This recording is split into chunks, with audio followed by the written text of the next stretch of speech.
જો નિયમ તો ઘણા બધા બહાર પડે કે 5 તોલા સોનું ચડાવવું, લગ્ન સાવ સાદાઈથી કરવા, પાર્લરમાં બહુ ખોટા ખર્ચા ન કરવા, છાપ સાવ સાદી જ લેવડાવી, પણ આનું પાલન કરે છે કોણ?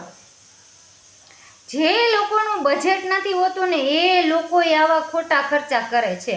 અમારી ઘરે હમણાં લગ્ન છે એટલે હું તો આખી માર્કેટ ફરતી હોય, 10,000થી નીચે ક્યાંય હાડી જોવા ન મળે હારામાં હારી હો આપણને. અને એમાં એ લોકોને ખબર પડે કે ઓહો આ તો શિવરાતવાળા હે, તો મારા હારા આપણને બિલ બતાવે કે તમારા વાળા તો 2 લાખની છાપ કઢાવે, તમારે તો ખટારા વાળા હોય ને વાડિયું વાળા હોય, ભાઈ અમે રિક્ષાવાળા હોય, અમારા બજેટની અમને બતાવને. તો પૂછે બજેટ કેટલો? ભાઈ 10,000ની સાડીમાં તારું કમિશન નીકળે ને એટલું બજેટ છે.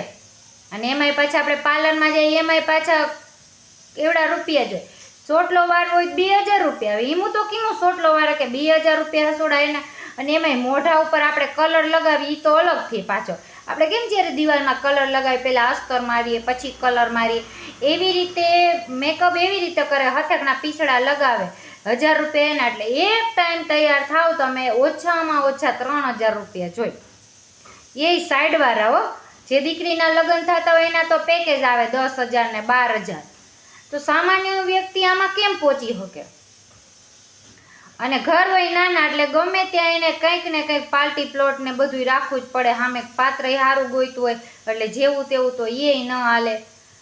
અને મારા જેવીને એમ થાય કે હાલો ને આપણે સાવ સાદા સિમ્પલ તૈયાર થઈ જાવ, બહુ ખોટા ખર્ચા નથી કરવા. હવે આપણી લગ્નમાં આવ્યા એ 5 વાળી સાડી પહેરીને આવ્યા હોય, 5,000 વાળી, અને આપણે 1,500ની પહેરી હોય કેવું લાગે? બીજા આપણે પાર્લરમાં તૈયાર થઈને આવ્યા ને આપણી ઘીરે વિવાય ને આપણે સાવ સાદા તૈયાર થયા હોય, એ વળી કેવું લાગે? એટલે ન છૂટકે આ ખોટા ખર્ચા કરવા પડે. ને મને પાછો એ વિચાર આવે ભાઈ મારી પરજા લગ્ન કરે તો સારું, સીધા આવે તો પોખવાના જ રહેશે, તો આપણા શોખ અધૂરા રહે.